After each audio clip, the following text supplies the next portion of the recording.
Ibu dan saudara-saudari sekalian, bagaimana kabar?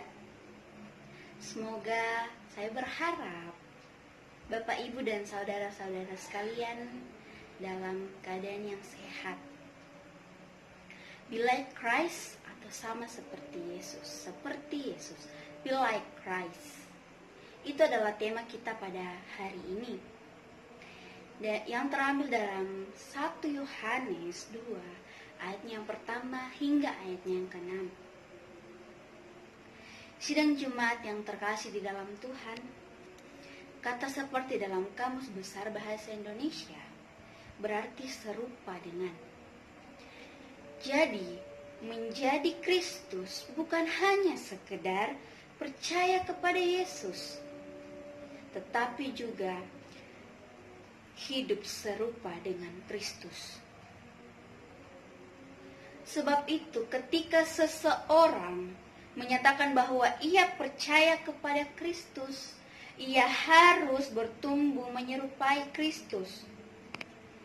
Tentu hal ini tidak mudah dan membutuhkan waktu.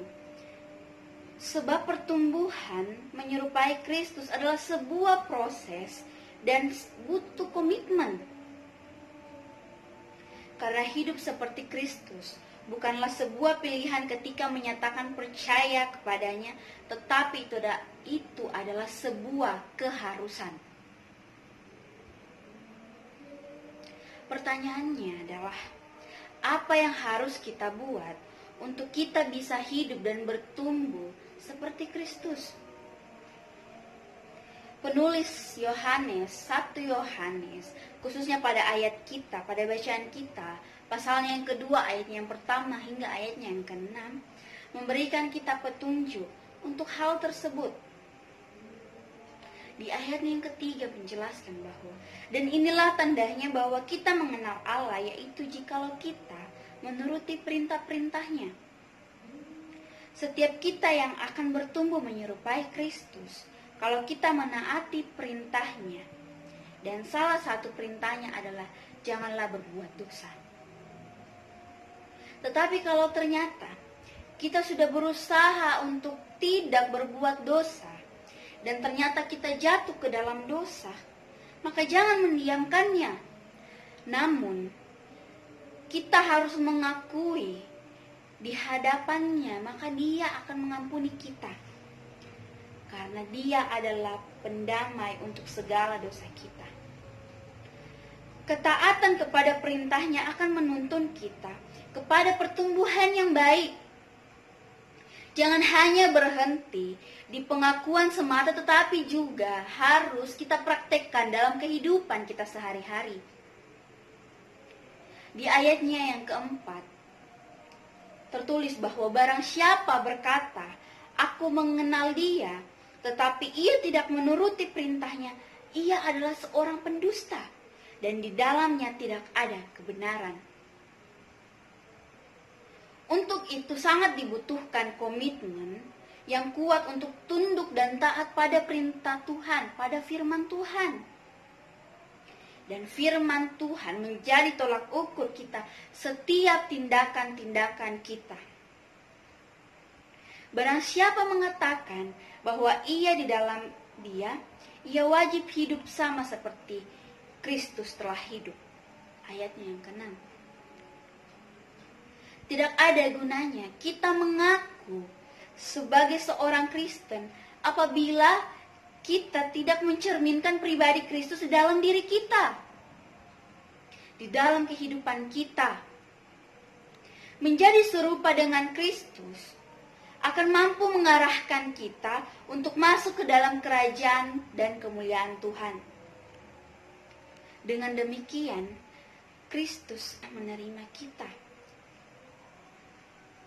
Di Kolose 3 ayatnya yang ke-9 hingga ayatnya yang ke-10 menuliskan bahwa telah menanggalkan manusia lama serta kelakuannya, dan telah mengenakan manusia baru yang terus-menerus diperbaharui untuk memperoleh pengetahuan yang benar menurut gambar halihnya.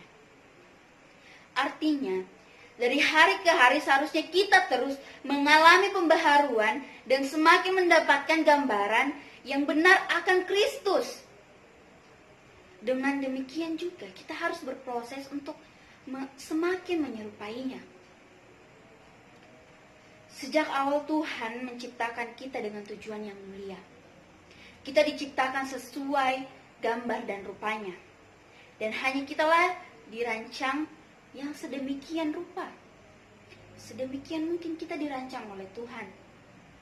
Dan kini setelah kita diselamatkan, kita dipanggil untuk menjadi serupa dengan segambar oleh anaknya, Yesus Kristus. Menjadikan Yesus sebagai yang sulung dan kita meladani Dia dengan serius dan sungguh-sungguh. Itu panggilan spesifik yang diberikan Tuhan kepada setiap orang percaya. Mungkin berat, karena dikatakan bahwa untuk mengikuti Yesus, kita harus siap menyangkal dan memikul salibnya. Matius 16 ayat yang ke-24. Tetapi jika itu panggilan Tuhan, mengapa tidak? Mungkin tidak semudah membalikkan telapak tangan, tetapi proses berkesinambungan ke arah itu harus kita mulai sejak awal. Teladani Yesus dalam segala yang kita perbuat dan kita kerjakan, dalam segenap aspek kehidupan kita, dan teruslah lebih baik hingga kita semakin lama semakin mendekati gambarnya. Ketika kita mengatakan bahwa kita adalah murid Kristus, itu berarti kita sementara mengatakan bahwa kita seperti atau serupa dengan Kristus. Artinya bahwa hidup yang sedang kita jalani sama seperti hidup yang telah dijalani oleh Kristus. Kristus menjadi teladan hidup kita dan Dia menjadi sasaran dari setiap upaya dan usaha yang kita lakukan di dunia ini. Dengan demikian, hidup kita akan menghasilkan buah-buah roh yang dihasilkan oleh Kristus. Memang tidak mudah, tetapi bukan berarti tidak bisa. Jika mengandalkan kekuatan dan diri sendiri, pasti kita tidak akan mampu. Namun ada roh yang selalu memampukan kita dan selalu menopang kita untuk menjadi sama seperti Kristus. Menjadi bahan introspeksi bagi diri kita sendiri. Apakah kita sudah sungguh-sungguh hidup sesuai dengan firman Tuhan? Apakah kita sudah sungguh-sungguh hidup seperti Kristus telah hidup? Ada banyak karakter Kristus yang dapat kita terapkan dalam kehidupan kita. Tetapi ada satu sifat yang luar biasa yang harus mewarnai seluruh kehidupan kita, yaitu kasih. Segala tindakan Kristus, mulai dari sejak Ia lahir, melayani, menyembuhkan, mengabarkan Injil, bahkan menderita, mati dan bangkit, adalah karena kasih-Nya kepada kita. Sudahkah hidup kita juga memancarkan kasih seperti yang Tuhan miliki? Seringkali kita berpikir bahwa hidup sama seperti Yesus menjadikan kita hidup dalam penderitaan dan terkekang.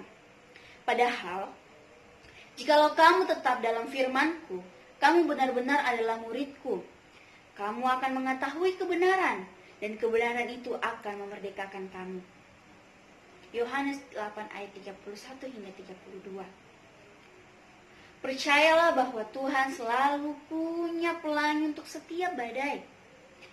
Punya jawaban di setiap cobaan dan hikmat di balik suatu peristiwa. Seberat apapun cobaan yang kita hadapi, pasti ada jalan keluar yang Ia sediakan bagi kita.